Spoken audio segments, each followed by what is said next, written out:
Hello again, and welcome to Urban Meyer's Pint House. It is weekend kickoff. It is brought to you by Bryant Heating and Cooling Systems. We are back to talk about those Buckeyes. Big winners who covered last week. For any of you who maybe didn't think that Ohio State would do that to stay unbeaten in the Big Ten, just rolling over Purdue. And we've got a huge one to talk about on Saturday at noon in the Horseshoe. It's Senior Day. It's a top 10 matchup. Buckeyes playing Michigan State. Zach Bourne's even back in the country to get ready for it. Yes. I'm back. He's next to Cardale Jones, Evan Spencer, Bobby Carpenter, and Tyvis Powell. I am Austin Ward. So, hey, 28-point win over a ranked opponent. Not ranked anymore because of what Ohio State did to him. Feels like that was a pretty impressive one, and they certainly surpassed all the expectations that you guys had last week, didn't they? Jeez, come on, man. As far as the score, yeah, but no one doubted the Buckeyes. Okay, and, that's fair. You know, Purdue came out a little flat in the beginning. Well, actually, they didn't. They went right down and scored after. Momentum takes control of so many football games, man. Yeah. Turnovers are crazy, and then you get that environment, that atmosphere, right? And it's like a 12th man of sorts, right, is on your back, and then it's like, oh, crap, we're making mistakes, and then they just pile on each other. Coach, they fumbled and muffed the kickoff in like the first 6 minutes of the game. They were peeing down the line. How about it, the whole game took a turn. When they switched quarterbacks and he fumbled that ball, it was over. Everything just went downhill for Purdue. The Buckeyes capitalized on everything. Well, I had heard the only person that said to cover the spread was Austin Ward down there. I heard. I wasn't here. Is that right? I would have told you they were covering the spread as well. I believe you. I bet it from down in Mexico. Don't ask about the sport books down there, okay? I'm pretty curious. But after the show, I'm going to ask you all about that. But I think rightfully so that the spread was that much because this Ohio State team is peaking, right? And I don't think we're giving Purdue enough credit. That Purdue team beat Iowa on the road. Mm-hmm. That Purdue team just hammered Michigan State, the team that Ohio State's playing this weekend. So that Purdue team is not like it was a slouch. That Purdue team took Notre Dame down to the wire, right? I mean, that Purdue team could really play. So I don't think it's so much on Purdue. I think we need to shift the focus to Ohio State. Just Ohio State's peaking at the right time. No doubt. Yeah, I agree. Definitely on the defensive side of the ball. I thought Purdue and Devin Bell would get off a little bit more than they did. They did an unbelievable job of making adjustments, especially in the second half. So we definitely got to get credit where credit is due. But, I mean, from the games that Zach just mentioned, that's why I didn't think Ohio State was going to cover the spread. Purdue is also hitting the right spots at the right time. But at the end of the day, the Ohio State firepower and their talent just was no match for Purdue. Funny how Purdue gets credit for this from everybody except the College Football Playoff Selection Committee. Drops them right out of the top 25 and dings Ohio State's resume because they won too impressively. And then they'll just, they put in Mississippi State at 25 instead with 4 losses in the SEC. Well, before the game, weren't they talking about like Purdue was like the chance to win the West or something like that, right? Yeah. So 4-way tie for first. Definitely a quality football team. And Zach hit the nail on the head, right? I mean, that quarterback was talented. I mean, and he's got a bunch of talented guys to throw the ball to. And we saw it, unfortunately. There's a team that didn't give up. I mean, shoot, they went down and put 30 on us towards the end of the game, and it could have been really easy to take the gas pedal off or, it's too crazy in here, let's get the next round of guys in. They fight, and it was a good team, but at the end of the day, it was just a mountain that was too big. What to me was impressive, like you said, Aiden O'Connell, he's a good quarterback. Like, they have good players. And you saw some of that in the second half, and when people get hung up, all right, they end up giving 31 points. I would have liked to have seen it held to 24. Oh, you're playing soft coverage, though. I mean, at that point, it's a race to get to the bars and get off the field. Race to get to the bars. Zach we tell the truth on this show. It's the truth show. And that's hey, Bob, am I right? No. It's, hey, keep everything in front of you. Don't give up the big play. You're right. Guess what? Give up the first down. It's fine. Guess what? Make them take the ball. 12 plays down the field. That's fine. Don't make it 4. Well, and there's an element. They're trying to rotate guys. They want to get guys hurt. You want to make sure you stay healthy. The game is in hand. It was won. It was 35-7, like early in the second quarter. Mm-hmm. And it's tough to people. I hear people like, well, they're not playing as hard. There's not the intensity. I'm like, it's really tough to recreate intensity on a 3rd and 6 when you're up by 35 points. Like, it's just not something that comes that easily. And like also what Zach said, umbrella this thing, tackle them, just get them to the ground. And so the last touchdown, I was like, I could have done without that. Defensively, I thought they played pretty well. They didn't get very much pressure, but I think that's a function of the fact they didn't blitz at all in the second half. They just played base coverage. They dropped 8. They're dropping 8 guys. Just, hey, we'll give you the underneath stuff, no home runs. And so I think that was a lot of it. Need to see a little more pressure this week. And frankly, I thought the secondary played well. I mean, they had the one four-way they slip one through there, and I give it to Or Jeff. by one to the boundary. I mean, how many guys do you need over they were there? playing Tampa 2 to it. They were playing Tampa 2, and why they stayed Tampa 2 is beyond me. 4 eligible receivers, 2 in coverage. Yeah, I give Jeff Brom some credit Cover there two, for scheming one up, and then also, Shaw. I thought really. Well, Bryson Shaw had some busts. I mean, he had some things. He owned it after the game. Yep. But corner-wise, I thought they played pretty well. Outside, Sevyn Banks needs to probably step up and play a little bit better. But Denzel Burke, I thought, played really well. And I thought Cam Brown played really well.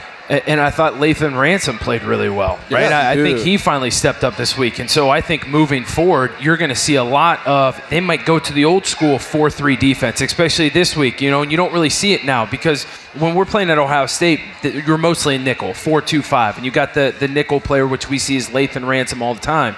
But this week, I think more than any, and even the following week against Michigan in the Big Ten championship game against Wisconsin, you're going to see a true 4-3 defense. And to Bob's point, I think some of those guys that haven't been performing, like a Sevyn Banks, like some of those other guys, they're just not going to see the playing field because you do have Denzel Burke, you do have Cam Brown, you do have got Ronnie Hickman, right? Those guys are playing really well. Lettermen Ransom starting to come on. So those guys that have kind of been struggling and not making the plays. Wow. You're not going to see the field as the season goes on. I definitely think so. Moving forward, you got to lean on the two guys, Cam Brown and Denzel Burke, because whatever the reason may be, Banks is just not getting it done in coverage, and not even that. We as fans sit back and watch. Oh, why did he catch it in the zone and things like that? But when you're missing open field tackles and things like that, that's an issue, and that's the type of things that keep drives sustained. That's the type of things get you beat. Well, and here's the other thing: as a player. We'll be the first to admit you get beat sometimes, right? There is not one player that will never get beat ever. Right. Here's the problem. Hold on. Pepper Johnson told me he never missed an open field tackle. Stop it, Bob. He told me he never. Pepper Johnson told us. He never had any other missed assignments. Always get a second source. I mean, he played against Barry Sanders. It's the first-person narrative. I mean, that's as good as you're getting. If your mom tells you he loves you, get a second source. This is the way you judge it, though. To Cardell's point. You're going to get beat sometimes. You flip it from the other side of how many plays you make, right? That's how you rebuttal getting beat, is just making plays and sick. And I say, hey, listen, I got beat, but I'm going to make some plays. Sevyn Banks is some of those guys just aren't making plays, and that's the issue. Yeah, I agree with that, actually. Moving forward, they can't. This rotation at corner thing, it's got to stop because you need to get your rhythm. Like after a while, I've been in this game. I don't understand what I'm going against. I got my rhythm. Right. I'm able to do my routine. I know what technique I need to use. I got a good feeling for this wide receiver. If you keep taking me out, it's like now I'm losing it a little bit. Now I might be a step off. So I think moving forward, they just got to lean on Cam Brown and Denzel Burke because those two are definitely making the plays. Now, don't get me wrong, Sevyn Banks made some plays earlier in the season, but as of lately, he just hasn't been showing up. Definitely. I mean, and you bring up a good point. Like, when you're playing receiver, we play with our splits so much that, like, if you weren't in the first time we ran that formation with that split, you're not going to know that we're running a drag route, and you might have to have some kind of coverage or adjustment. So it's just like, let the guys get out there and get comfortable, right? Like, understand what communication looks like when the bullets are flying. Understand what these splits are looking like, and just being able to play through the entire game. That rotation stuff, whether it's quarterback, running back, receivers, and especially DBs, like, there is balance in being able to pick your folks and let them do their thing and run with whoever else you need when the time's right. Well, I think it's funny, too. We've been talking about the defense this entire time. We have failed to mention this offense that basically scored like it's pretty good. every this was my segue. possession, right? I mean, that's the thing, right? It's one of those things where going into this week against Michigan State, who is the worst pass defense in the entire country, not the Big Ten, the country. Let that sink in. Yep. It would have become a Heisman Trophy winner. It's them. We know why they run the ball so much. Right. There's a lot of teams in the country. So from that standpoint, we're not even talking about going into this game in Ohio State's game plan with the way they're clicking on offense. And my goodness, man, the trio at wide receivers, Travion Henderson, Mayan Williams is coming on now, and C.J. Stroud is just getting better and better and gaining more and more confidence. Yeah, he's a guy that I'm extremely excited about clearly moving forward, not just because of the quarterback, but for how tough we were on him as a whole, as a fan base early on in the season. And seeing the things that he's doing right now and on the pace to break some records that's still at Ohio State for a very long time. And Jackson Smith, the Jigba. Yeah. Like, Jesus Christ. Like, whoever thought in the beginning of the season. Is he playing wideout too? One of them. That's Garrett Wilson last week well. walking on water out there. Yeah, but who would have thought at the beginning of the season we'd be talking about almost this kid more than Wilson and Olave? Yeah. So, yeah, I mean, this offense, this firepower at receiver going against the worst defensive on the back end in the country, probably put up some historical numbers. Kudos to C.J. Stroud. Kudos to the offense, right? Like, I mean, there's so much diversity that allows Jackson Smith and Jigba and Chris Olave and Garrett Wilson to still be themselves in the offense. Get 6+ catches a game. Like, I had like a catch a game average. Whoever thought at the beginning of the season we'd be looking at freaking Wilson getting a jet sweep and taking him to the house. You know, things like that's that. what I'm saying. Last week's play calling was kind of the first one where I think you could tell Ryan Day was coming out of his shell a little bit and opening things up. Yeah. Because finally, go ahead, Bob. But finally, all these guys are getting their touches. You know, we've seen it throughout the season that it's kind of like one game Jackson Smith goes off, one game Olave, one game Garrett Wilson. You saw last week all three of those guys just go off and all get their fair share of touches. And here's the other thing. It could be the first time ever in Big Ten history that 3 wide receivers go over 1,000 receiving Where are yards in they the at season. right now on that? They're close. Jackson's over. He's I over. think Garrett Wilson's within 100, and Olave might be the most, He's like like 170. He needs He's about like- 290, I Oh, believe. 290? Yeah. But They have 3 games left. He's been a Michigan State and Michigan killer, so I think he's probably Yeah. He'll be fine. Coach will make sure that it happens. Bob, something about opening shells. I don't know if Ryan Day's coming out of his shell. I mean, I think what they did, the offensive line played better, got the running game going Yes, at a they higher did. degree.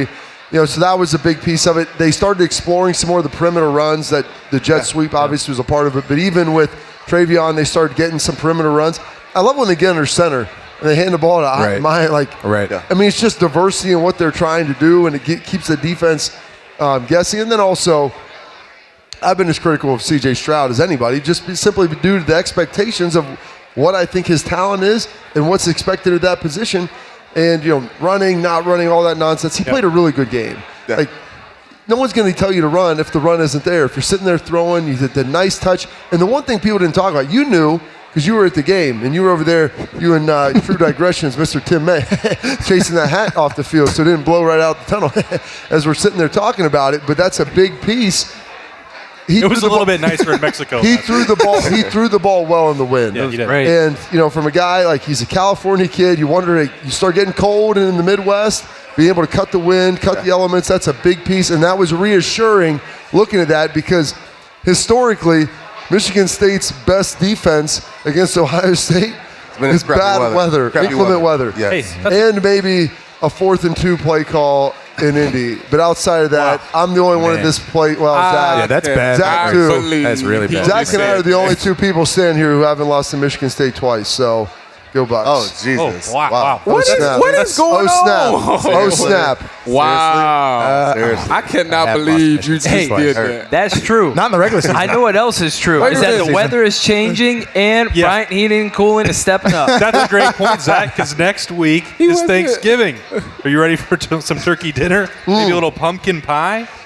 Well, how's your furnace? Are you sure it's ready? Change your filters. Whether it just needs a quick tune-up or you need a whole new system, Ohio Heating, they are your factory-authorized Bryant dealer, and they will do whatever it takes to make sure you and your family are warm and comfortable for the holidays. Schedule your winter tune-up today with Ohio Heating at ohheating.com. Bryant and Ohio Heating, they're doing whatever it takes. They are the presenting sponsor this week of Weekend Kickoff.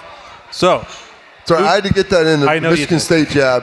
Wait a minute. But you wasn't there in 2013? No, he's 2012. 2012. 2012. Come on, dog. he dodged that one. All right, He go, okay, a 4th and 2 call. You. low blow. Put him right here. We're going to have to break him up for the second half of the show. Whatever it takes, players of the game, who are you watching this week to get it done against Michigan State, Cardale? I'm going to go with the same group I said last week, and I can't believe I failed to mention them early on in this segment. But the offensive line and that running game. We know that Michigan State is very vulnerable on the back end, and we already expect no matter what defense we're going against on the back end to our receivers and our quarterback to perform. But at the end of the day, when the weather gets like this, the time of the year, you got to bring your run game. Yep. You got to have it. So I would love to see these guys continue to get better and move forward and just move these guys out the way. So I'm going to go with the 5 offensive linemen and whoever carrying the ball. I'm going to go with the triangle, as Bob knows this. Well, he didn't really play Mike linebacker, but the Mike linebacker and his two best friends, Tyleik Williams and Haskell Garrett, right? The triangle right on the inside, the two interior defensive linemen and Steel Chambers. Because guess what? Those three have to dominate the game this week. Michigan State, they run the football. Kenneth Walker's a great running back. He obviously is up for the Heisman race.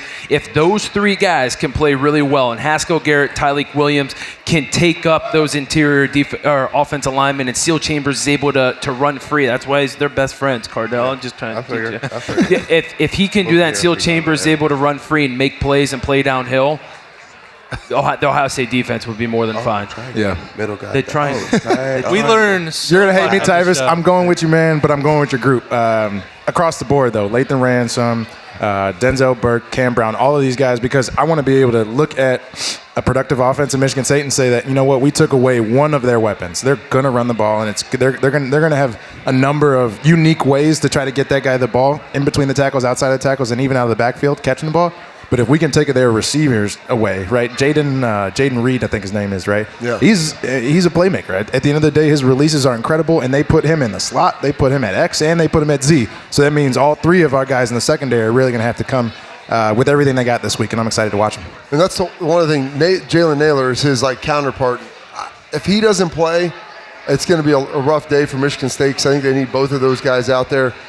You know, I mean, we're mentioning the offensive line. Zach's taking all the linebackers. I didn't take them all. I just took Steele. You can take Cody Sack. You got to start down there with Tyvis. Steele doesn't next play time. Mike. Make his job a little easier. What? Take the triangle. Take my room, Steele bro. kind of plays well, but they mix and match. But the triangle is it's more like a right triangle. It is kind of like a right triangle. Obtuse triangle. I'm going to go, I could take the defensive ends, bottom up. I'm going to go with the guy, and I believe, didn't he have a long touchdown run in this game last year? CJ Stroud? He sure did. Well, you know he had what? a 42-yarder. Didn't throw a pass in the game. He can run it, baby. But he ran it. He pull it and go. Pulled it and go. And you know what? I'm looking at him this week because he's going against the 130th ranked secondary, literally dead last. Absolutely. Dead last. I mean, that's behind Mel like Tucker, Bowling Let's see Green. some efficiency. I love Mel Tucker to death. He is one of my all-time favorites. Not like Coach Myers all-time. He's literally one of my all-time favorites because you can only have so many. I love Mel Tucker to death. Wisconsin guy, Cleveland native, coached at Ohio State. He's awesome. I mean, rumor has it he's about to sign a 10-year, $9.5 million per year deal. He'd better make sure he clicks that DocuSign, the English Drive, whatever it is. Has that thing laminated before noon on Saturday. Before the game, because he is before noon on Saturday. He's a great coach, but man, I don't know if there's anything in that defensive playbook to be able to slow down these wideouts. If you can give them protection. If CJ plays like he did last week, he'll have another 350, 400 yards passing. I think coaches who sign in-season extensions are like 0-1 million for their careers. You want to get that done, and that seems to take up their attention because why would they start? Just like what PJ Fleck Coach, did. I'm picking out before this game. I'm picking out Jets. You want to have your picking out agent Jets because Jimmy Sexton's his agent. You say, Jimmy, I think I'm going to run in. I'm a 21-point James hog on Franklin's Saturday. going to have a $9 million one at the end of the year, too. I don't know about that. He needs is. to work for He me. going to USC? He was my agent. Oh, listen, no, he's not. He's going to tell him he's going to USC and then ratchet up Penn State. Well, hey, I will tell you what. I know this for a fact. If James Franklin gets offered another job, they're not going to say anything except go ahead, sir. Take it. I know that for a fact. Tyvus Powell. Let's see what we got. Offensive line, linebackers. A triangle. Took your room. Triangle. Quarterback. I guess I'll take the wide receivers there. What the heck? Role reversal. Yeah, Evan. I got to show Evan some love here. Yep. Take the wide receiver rooms. Obviously, there's the worst pass defense. I mean, I would love to see Chris Olave go back to that deep ball threat and really spark this game off by catching one deep. Probably the first touchdown, 76-yard touchdown. Just throwing a number out there. Don't quote me on it, even though I was right about that man over there. But anyway, I would love to see him on the deep ball, start this thing off, get it going, get real close to that 200. How many yards he needs? He's about 290. I see him getting about 114. So Jax had one 2 games ago. Garrett had one last game, and now it's Chris Olave. It's Chris Olave's turn. They just really pass because he's been the guy coming into this season. Chris Olave was the focal point for defenses. Agreed. And I think what happened is him being so dynamic and being so elite at what he does, it's opened it up for everybody else, for Garrett Wilson, for Jackson Smith and Jigma. Now it's time for it to flip back to him being that guy again. And I think this is the game we're going to see. He's going to have his coming out party. Time for him to start showing. Other guys were growing. He's going to be the showing. Yes. I got you. Got to grow out to show out, Bob. I think we've learned a lot today. Just throw in that's some biology as well. Jeremy Ruckert has been pretty openly challenged by the Ohio State coaching staff to give more. I think Kevin Wilson, before last week, so it's not making the competitive plays. It's not a coincidence that he didn't start on Saturday. You don't just send Mitch Rossi out there. You get to script that, and you can do whatever you want. They didn't put a senior tight end on the field. Obviously, that's going to hurt the pride a little bit. We know what he's capable of. He can raise the ceiling of that whole offense. Not that it even really needs it. They scored 59 points, but it's one more. What is the ceiling? I don't know. The ceiling is the roof. Is the Michael roof. Jordan. Yeah, there we We're go. ready The to go. ceiling is the roof. I mean, this team can score any way that it wants, and I just, you add one more wrinkle, one more thing for maybe Georgia to think about later on. Not to get too far ahead Coach, of it. if he catches that ball against Nebraska, then you know what? We feel a little better about life. We do, actually. He put a touchdown on the ground against Oregon, too, and that wound up being a 7-point game. So I think the challenge will be there for Jeremy Ruckert. I think that he's more than capable of answering it. Those are our Bryant Heating and Cooling, whatever it takes players to watch this week. We're going to take a quick break here, a little halftime intermission. We'll be back to talk a lot more about Ohio State and Michigan State on Saturday at noon. It takes attention to detail. With your local Bryant dealer, you're getting more than just a technician. You're getting someone who pays attention to your needs and the little things that make a big difference. It takes a dealer you can rely on. And to keep your family warm this winter, Here, let me show you how this works. it takes Bryant. Bryant, whatever it takes. And to keep your family comfortable, it takes Ohio Heating. Find them at ohheating.com. And now with some early bowl predictions, Bobby Carpenter. Well, Austin, what I'm seeing here is 12 lucky Roosters guests are getting the opportunity to travel to this year's Buckeye Bowl game. Each trip comes complete with 2 tickets, airfare, and hotel. One prize winner will be chosen each week. Guessing to register weekly at roosterswings.com. That's great, Bobby. What I was asking was your prediction for the Buckeyes this bowl season. I have no idea. I'm going to Roosters right now to register. All right, welcome back in. It is the second half of Weekend Kickoff. It is brought to you by Bryant Heating and Cooling Systems and our friends at Byers Auto, who always present the question for Cardale. Oh, yeah. And we tend to talk about the quarterbacks. Why is it always a question for you?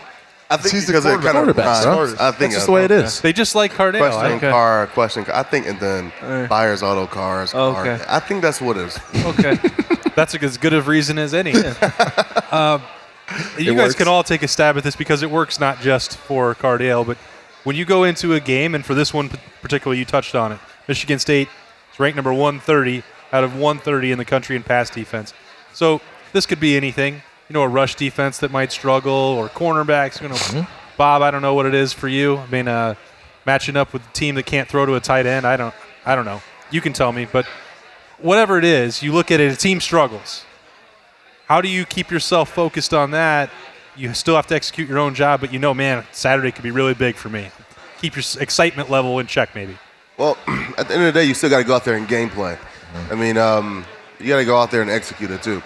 So for a player or a quarterback to go into that situation knowing where a major weakness is, and it just happened to be one of your major strengths on your team, you try to play within the system. Don't go out there chasing ghosts. Right. Don't go out there looking for things that might not be there. Throwing into double coverage. This might be the worst team. I can make these throws, or they ain't gonna make those plays. Because at the end of the day, these are still Division I athletes, and they still have a lot on the line, and they want to come in here and spoil our season. Right. So I'm going to answer that question in 2 parts, and they're both as honest can be.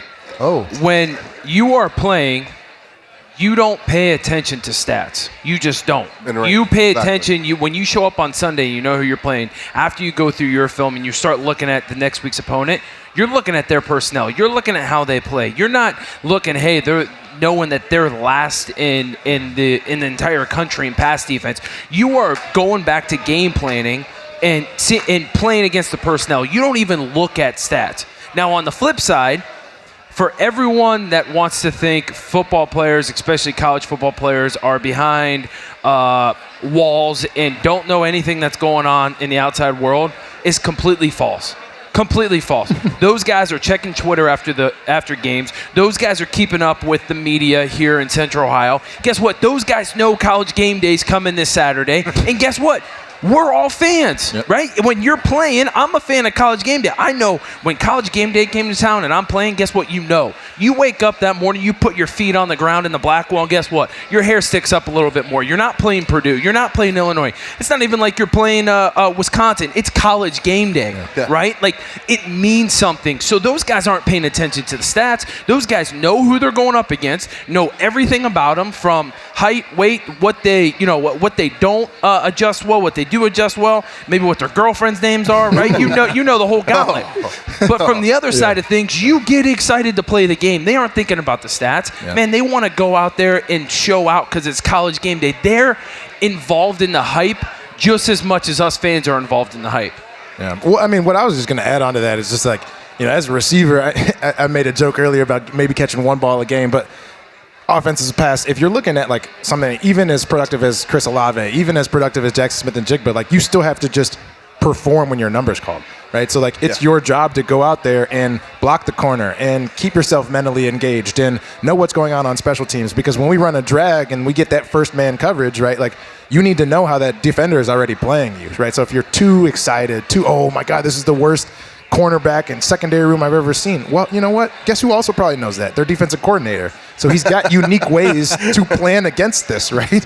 And, just don't get too wrapped up into, oh my gosh, this is my opportunity to have the biggest game. Oh, Chris Olave, everybody's been going off around me. Now's the time to just do something crazy. No. Yeah. Like, you're going to have a post, hit it on your 7th step, and make sure that you're at the right landmark. Doing that here at Ohio State puts you in the record books. So you don't want to press. Like when you watch guys press, that's when they struggle. They're trying. You can see them. Just let the game come to you a little bit. What I would like to see for this game, how it opens up. I don't know if you guys remember this because you were playing. Zach was watching, probably drunk like I was. Watching the 2014 game against Michigan State up there. Michigan State always ran their vaunted quarters defense, and in doing that, it puts the safeties on an island. So what do we do? I was at old patio. It was perfect, exactly. I would expect nothing less. The no-fly zone. The no-fly zone. We took Devin Smith. We put him inside in the slot. One of the fastest dudes you were going to find in college football. Could jump out of the gym. And ran right down in their face and ran the skinny post on them right out the gate. Fades. And freaking boom, right over the top, touchdown. First, I believe it was the first series. Right. And all of a sudden, it put them on notice. And that game, really, at that point, I felt like it was competitive, but I never felt like Ohio State was ever going to lose it. And that's what I would like to see happen. Like, this secondary, regardless of whether you're playing some form of single high, cover 1 or cover 3, whatever it is, they're not great. Yeah. Take early shots. Get them on their heels. It's not pressing. It's telling your guys we have confidence in you. Hey, here's what we're going to do. Move some guys around. Get a formation that you like against that defense, and go take one. Go try to steal it. You hit the 50-yard line. Go try to score right now. And that, I think, will help everybody relax, and it'll keep them from pressing, because guys understand it's a top 10 matchup. But this is why you come to Ohio State and to play like games like this. Man, I just don't think that we need to find our shots and hey, we got to get that play action in the first drive to go get this huge, elaborate 40-yard. You know what I'm saying? It's just like, this is going to be a defense that's going to play the annoying. All right, they got 4.5 defenders, 20 yards deep, right? So Chris Olave is just going to get a 10-yard catch, and then Jeremy Rucker's just going to get a 7-yard catch, and it's going to take us some time to go down the field and get it done. But they know where their deficiencies are, so I'm just expect that and. Hopefully our guys have a good plan against it. Well, to answer the question, I mean, when you know that you're playing a team that's bad in the passing game, I mean, let's be real. Michigan State's going to come in here. Their season is still on the line. They still have hopes to get into the CFP. So they're going to come out there and say, you know what, we might have been 130th, but today we're going to try to play like the number 1 defense. So they're going to be hyped up and amped up and ready to play, no matter what their stats say they are. So I think Ohio State just have to have a good game plan. It's going to be one of those games where Travion Henderson's going to have to come in, and he's going to have to establish himself very early, which will force that defensive coordinator to make an adjustment. That will open up the shots for Chris Olave or Jackson Smith and Jigma and Garrett Wilson. But I think early on in the game, like they say, I think they are going to play off and because the defense coordinator know they're not that good, so they're going to play off and try to keep everything in front of them. Kind of how the Buckeyes finished the game off last week. Shout out to Zach. All right, great point, great answers on the Buyers Auto question for Cardale and the rest of the Buckeyes. And team. The senior day factor, how significant can that be? You guys know how emotional it is to go down that tunnel for the last time. It's emotional, don't get me wrong. No. Like, it's something to deal with a little bit because it's like you got parents, you got family, and all this other stuff. I don't know. I'd just say that, like, if there's one thing that especially at Ohio State, like, almost professional athletes, but college athletes are good at. It's just being able to get NIL money now. Yeah, right. They're basically professional athletes, right? So they're already. You've been training. through the parking lot to Woody Hayes lately? No, I need to. I have not. You need to check that thing out. I have not post NIL. A few Buyers Autos. Mind will be blown. Buyers Autos out there right now. Nice drop.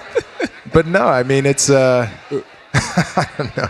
Buyers Auto and NIL got me all toasted. Yeah, you want to know that I don't think the senior day factor has a bunch to go into it. I know come game day, even during the season right now, I mean, you're in such a routine. I know every Sunday I did the same thing. Every Monday I did the same thing. And every day thereafter, and especially come game day, after you show up to the facility for a home game, probably at noon on Friday, I mean, you're in lockdown that you're built in that such routine that you don't think about senior day. Really, the only time you feel it is your entire day gets pushed up. Yeah. You're right. So your wake-up call that's normally at 6:10, now it might be at 5:40 because you have to build in an extra 30 minutes because your entire pregame schedule gets moved up 30 minutes to do senior day introductions. And so that's probably the hardest thing because you're so used to a certain schedule, especially for a noon game is even more tough. But you're used to these schedules, and then you've got to go off of that schedule a little bit. Is tough, but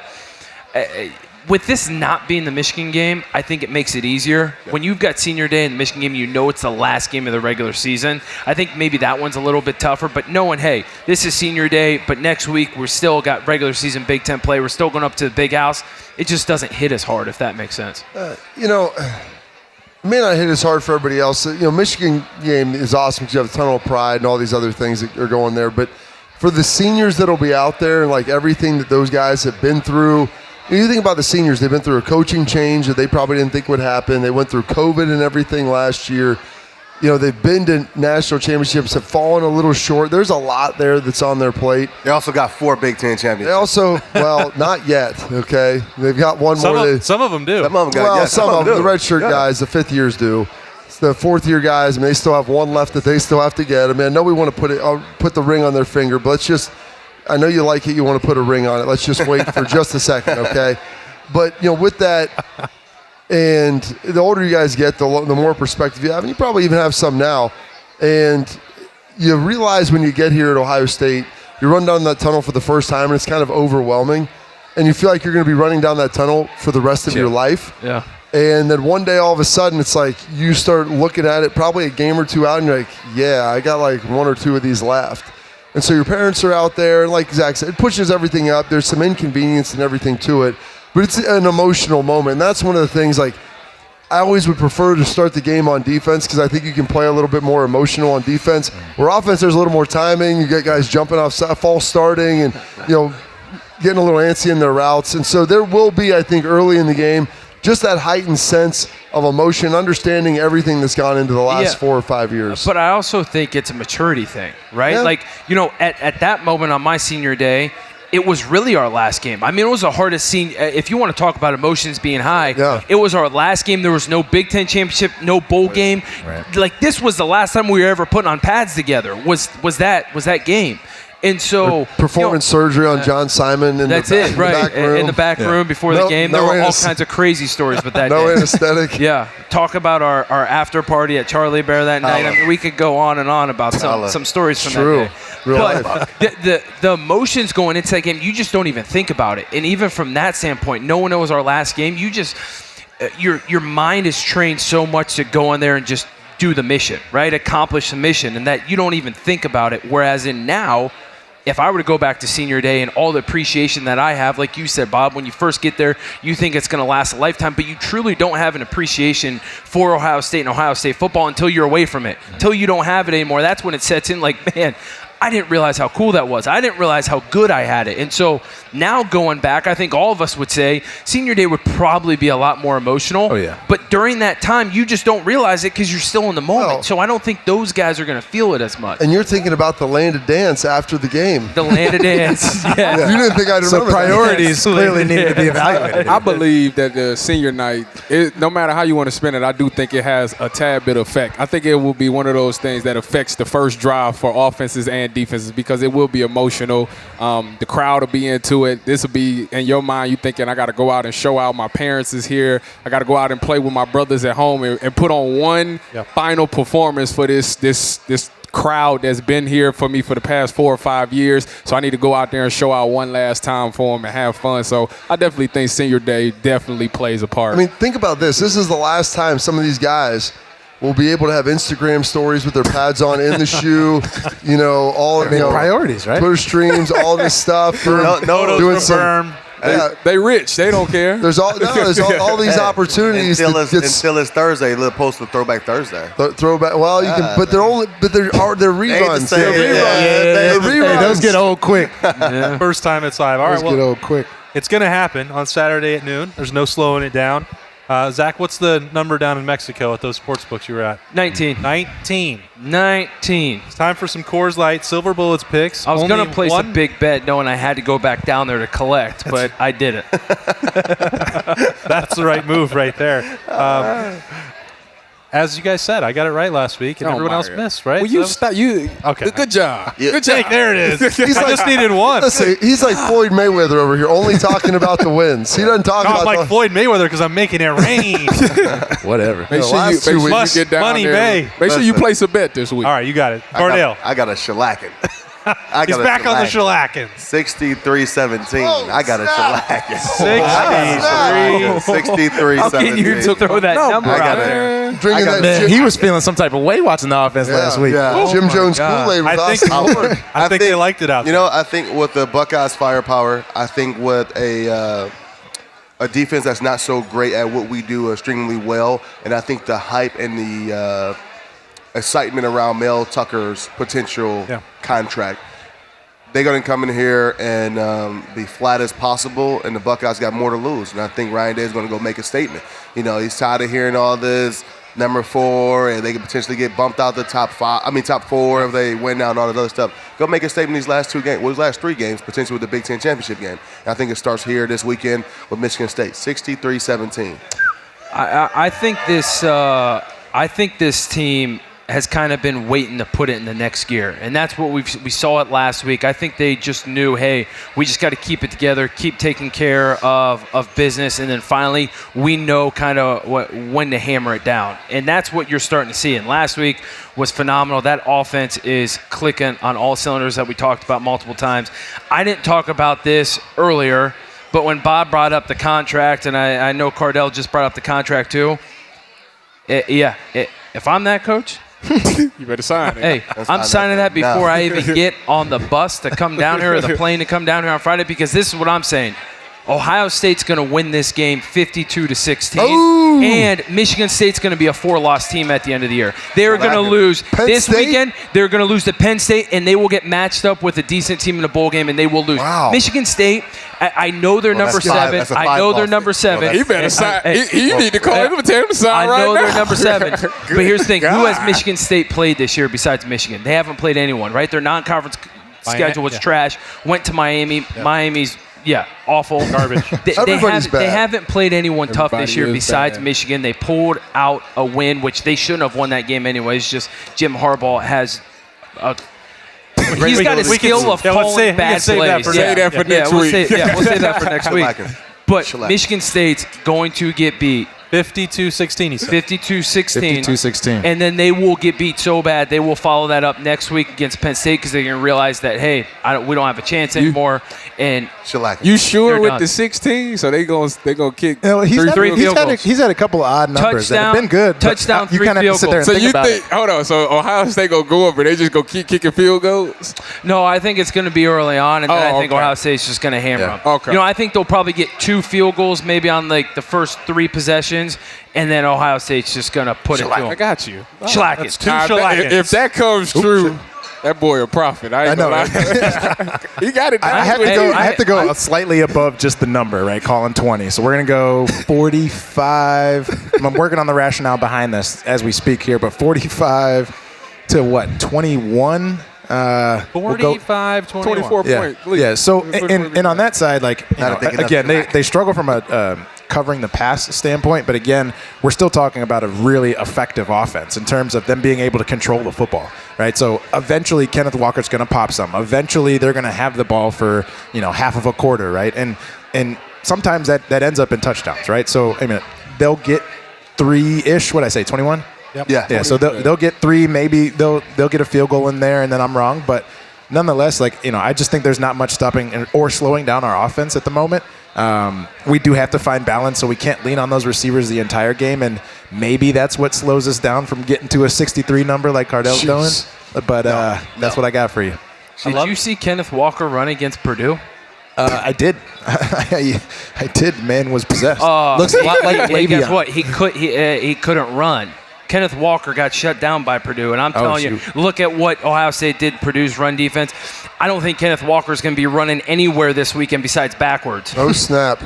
Oh, snap by Zach. Okay. Here, Bob. Zach is ready for Saturday. Melvin I'm Gordon. ready. He is. 14. I got the Bloody Mary mix ready to go. I'm rocking. Oh, Coach, listen, this will be the first game that I'm going to be inside the stadium to consume. I always like to be there. I always like to be there on senior day because I love to see, just like I like to watch all you little yahoos run through there when you were young bucks like 5, 6, 7 years ago. You just enjoyed the after party, Bob. Yeah. That's all you There's a band, the land of dance. Wait, did you guys take Bob with you? Take Bob with us. Bob came with We didn't. I wasn't going to answer that question. Hey, we got in a taxi. He's already in the back seat before I we was could the even open driver. up the I may door. have been the driver of the taxi. Listen, hey, I may have pulled my hamstring that night, like running to get a cab. I mean, who knows? But the land of dance is calling. It's R.I.P. No longer around. No doubt. That was 9 years, 8 years. That's a long time. 9 years Zach. ago. 9 years ago. Getting old, Zach. Getting old, sir. I like Ohio State's offense in this. I think they probably throttle back a little bit. I do think that there is some level of respect that Ryan Day has for Michigan State and how they operate. No. Listen, we don't care. Listen, I understand that. I'm going to go with 49-20. Like, listen, it's not like but I think they're saving up a lot of the gas for the following week. They'll get it. It'll be a lot like Purdue. I just don't think that Michigan State's offense is near as creative as Purdue's. Like, Jeff Brom is a heck of a coach, and they were going to do some things. Aiden O'Connell's really good. They were going to find a way to score. I don't think Michigan State will be able to do that. It wouldn't shock me if this thing is 28-7 at halftime, and like it doesn't feel like there's never a point in time where you feel like the game is in jeopardy. Time of possession is a huge thing, right? And if we're throwing the ball around the field, we're not spending all that much time on offense, right? So if they have a very dynamic back that can go out and make a hell of a lot of plays, we're going to have to make sure that we're attacking our play calling as well. Well, the Heisman is definitely on the line this game, so he's definitely going to play. That is true. With an edge. It's really down to CJ and Kenneth Walker. So one of them's got to win it, and one of them's got to perform well. With that being said, I got the Buckeyes winning 100-0. Oh, 100-0. Shellac 1,000. Let's go. 1,000. Coach Myers' long dream. It's simply because I don't really like them. They cost us 2 national championships. And I would love. Shut up, Bob. No. I would love to see them just. I'd love to see Ryan Day really just go out there and open up this playbook and just let it go, man. You got this is what you want. You're a passing team now. You got the Heisman candidate at quarterback. It's time to go out there and pass some stats and let it fly. I agree with you a little bit where Bob says he's got respect and they're going to pull off and they're saving some of that fuel and that gasoline for next week in Ann Arbor. Guess what? Ryan Day is pumping gas all day Saturday and all day next Saturday because guess what? He wants a Heisman Trophy winner. Yeah. And listen, if Ryan Day doesn't want to talk about it, if the players don't want to talk about it, behind closed doors, between those ears of Ryan Day, guess what? He wants a Heisman Trophy winner because recruiting is the world nowadays. And when you've got a Heisman Trophy quarterback, your recruiting stock goes out the roof with every high school kid there is. Look, curveball here. What's that? Do he really want a Heisman Trophy winner?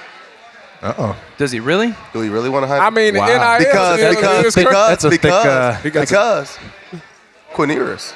Going to transfer. There's some tough decisions on the back of there. that. Stop Little it. curveball. Quinneris should worry about beating out Kyle McCord before he can even worry about Maybe C.J. I- Stroud. It's one after another. I like having Tyvus here because it makes my picks not sound quite so crazy every week. 100 to nothing. I think that's a cover. I'm also taking the Bucs to cover. The more I think about this matchup, I thought that Michigan State would be the toughest of that second half stretch for the Buckeyes, but that pass defense is awful. I don't see how you prepare to stop Ohio State's offense, even if you're really good, even if you're Georgia. And every time that there's been this pregame hype about a Heisman Trophy running back, you guys have experienced it.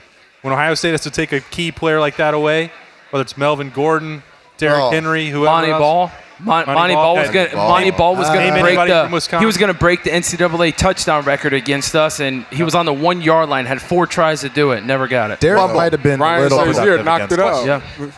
Derek ripped off like a 60-yard touchdown. he might have that been was okay. that was a screenplay. How about Derek? Though that was a screenplay. And how about that? I mean, that year that it was Mariota that won it. What did he do in the title game? I just think he's not a running back, but every time that happens, Ohio State answers the bell. And as Tyvus said, the Heisman is on the line. I think this week, I think C.J. Stroud will win it, and I think that he'll do it with another 59 banger, 59-13 Ohio State on Saturday. 9-13. You 41 points short. Well, I'm going to work on it. All right, I'll get better next Teach week him. for the rivalry. He needs a tutor. That's He needs a tutor, Tyvus. We'll just work on the right. triangles and our math and everything else. This has been Weekend Kickoff. It is brought to you by Bryant Heating and Cooling Systems, Coors Light, and Byers Auto. We appreciate Urban Meyer's Pine House for having us in. That's Cardale Jones, Zach Bourne, Evan Spencer, Bobby Carpenter, and Tyvus Powell. I am just Austin Ward. Enjoy the game this weekend. We will see you next week for the game. Bye-bye.